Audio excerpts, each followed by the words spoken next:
This graphing calculator video follows a Roman numeral 1 on the graphing calculator worksheet. I will be showing keystrokes for the TI-83 calculators as well as the TI-84s that do not have the latest operating system. So we're going to go over the basic features of the TI-83 and TI-84s. So let's start by converting the fraction 42 divided by 756 to a decimal as well as a simplified fraction. So we'll go ahead and type in 42 divided by 756. By hitting enter, we'll automatically get the decimal version of this fraction. So it looks like it would be approximately 0.056 if we were going to round the decimal. Now, if we want to check to see if the fraction can be simplified, then we would want to go use our math button. So go ahead and find your math button, and then you'll choose number 1, which says frac. Of course, that stands for fraction. So on your screen, it's going to say ANS, which means the answer. We're going to take the answer and convert it to a fraction. Press enter. And it returns back to us 1/18, or 1/18th would be our simplified fraction form. Number 2, we want to simplify the expression 2 plus or minus the square root of 13 divided by 4.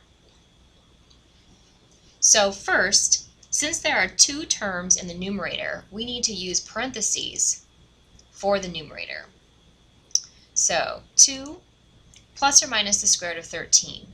Now there isn't a plus or minus button on these TI calculators, so we'll start with just the addition. 2 plus the square root of 13. Your square root is going to be located above your x squared button. You can see it's in blue on my particular calculator. On some of your calculators it'll be yellow, so you need to use your second key. Now on the TI-83s, you'll notice that when you hit the square root button, it opens a parenthesis for the quantity that's inside the square root. So when we type 13, we have to be sure to close that parenthesis. So the parenthesis I just closed is closing the radical. Now I need to close a second parenthesis to close the numerator. So now we have 2 plus the square root of 13 in the numerator.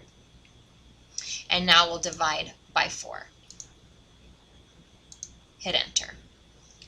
So the decimal version of this would be approximately 1.40 if we were rounding to 2 decimal places. Now we also need to go in and compute 2 minus the square root of 13 divided by 4. Rather than typing this entire expression again, you'll notice above the enter key on your calculator, or the enter key, excuse me, it says entry here. So again, that's in blue or maybe yellow on your calculator, so you need to access this by using your second button. Second, hit your enter button, and it'll automatically bring up your previous entry. And then this allows you to use your arrow buttons and arrow backwards to change anything that you need to here. So we want to just change the addition to subtraction. So you're going to go ahead and put the cursor on top of the addition, and then you can just go ahead and hit your subtraction key, and it'll replace the addition with subtraction. So my second value would be negative 0.40 approximately if we rounded to 2 decimals. Let me take a moment here also to show you how you could fix an error that you had made. So rather than typing this whole thing again, we can once again go second, enter, and pull up our previous entry. So let's say instead of the square root of 13, I really wanted the square root of 15.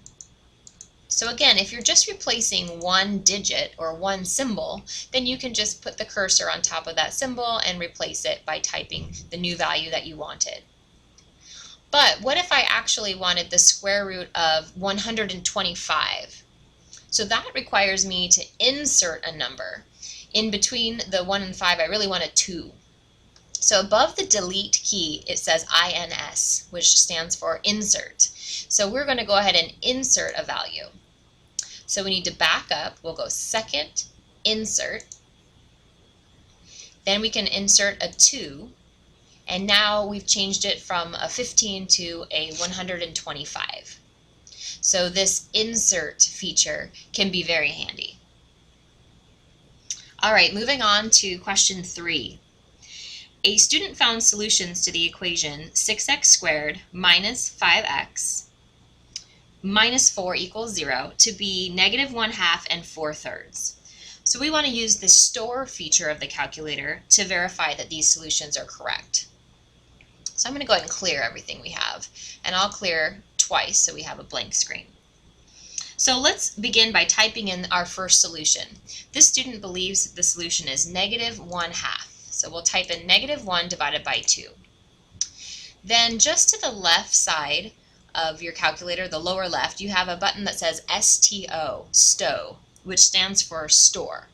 So go ahead and hit your store button. Now you can store this value, negative 1/2. You can store it as any variable. The most convenient one to use, though, is to go ahead and just store it as x, because we actually have a variable key, this button here that says x, t, theta, and n. So you could choose any letter, but this is our fastest since we actually have a button that will represent x for us. And then press enter. So now every time I type x on my calculator, the value negative 1/2 will be substituted in place of x. So now we'll go ahead and type the left-hand side of the equation that this student solved. They solved 6x squared. Notice I have a square button I'm using there. Minus 5x minus 4. Now I'm not going to type the equals 0 part because I'm hoping this will equal 0. Instead I'm going to press enter. And again, in place of all of the x's, the calculator is actually going to substitute in the negative 1/2. And then you see that indeed it does return the value 0, which is exactly what we were hoping this equation would be equal to. Let's try 4/3. So now 4 divided by 3. Again, use your store button. Store that as x. So now our previous stored value is going to get replaced with this new value. Go ahead and press enter. And then once again, typing in the left-hand side of this equation that we're checking, 6x squared minus 5x minus 4.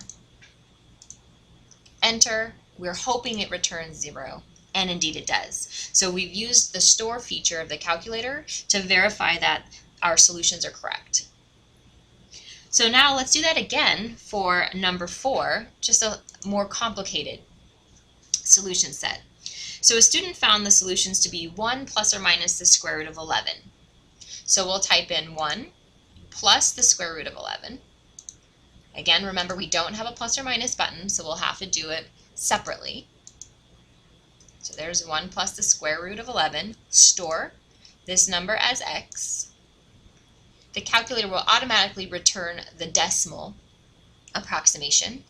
And now we'll type in the left-hand side of our equation. X squared minus 2x minus 10. And we are hoping that it will equal 0. And it does. And let's do the other solution, which we found to be 1 minus the square root of 11.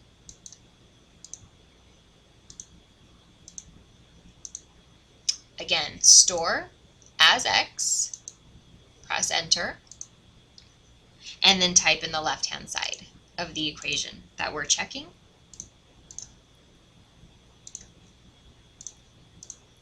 And press enter, and we're hoping that our value returned is 0. And it is.